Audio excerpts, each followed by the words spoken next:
السلام علیکم۔ آج کے نئے لیکچر میں ہم آپ کو خوش آمدید کہتے ہیں۔ اردو کویسچن کے حوالے سے ایک نیا لیکچر ہے، یعنی گرامر کے پہلا سوال ہے گرامر کے حوالے سے۔ واؤ اور پھر اور کو حرف عطف کہتے ہیں۔ واؤ اور پھر اور کو حرف عطف کہتے ہیں، جو کہ گرامر میں آتا ہے۔ چیل کے گھونسلے میں ماس کہاں، یہ ضرب المثل ہے۔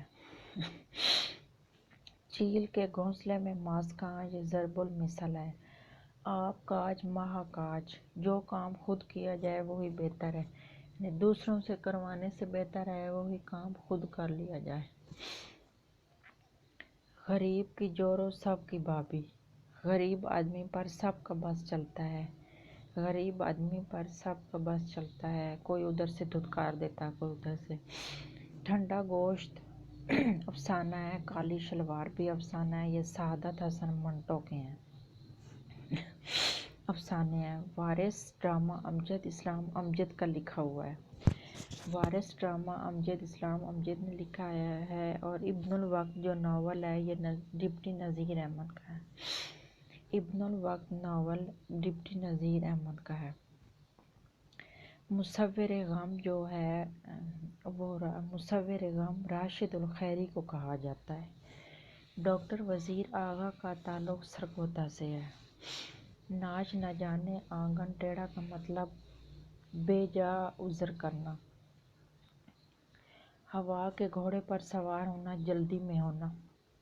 ہوش کے ناخن لینا عقل میں ہونا۔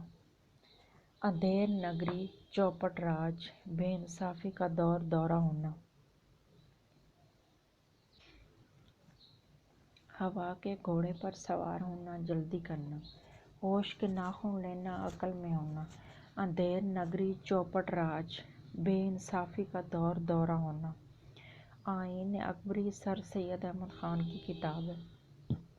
آئین اکبری سر سید احمد خان کی کتاب ہے۔ آب آب ہونا یعنی پانی پانی ہونا، شرمندہ ہو جانا۔ رات دن کرنا سخت محنت کرنا، کہتے نہیں اس نے اس کام کے لیے اتنی محنت کی کہ رات دن ایک کر دیا۔ فروگزاشت کرنا، نظر انداز کر دینا، اگنور کر دینا۔ فسانہ مبتلا بھی ڈپٹی نذیر احمد کا ہے۔ دیکھو اب ان کویسچنز میں ڈپٹی نذیر احمد کے دو کویسچنز آئے ہیں، ایک ابن الوقت جو ان کا ناول ہے وہ بھی ڈپٹی نذیر احمد کا، اور دوسرا فسانہ مبتلا بھی ڈپٹی نذیر احمد کا ہے۔ جی آج کی ہمارا جو ویڈیو لیکچر ہے وہ اتنا ہی تھا۔ ملتے ہیں ایک نئے لیکچر کے ساتھ، تب تک کے لیے اپنا خیال رکھیے گا۔ اللہ حافظ۔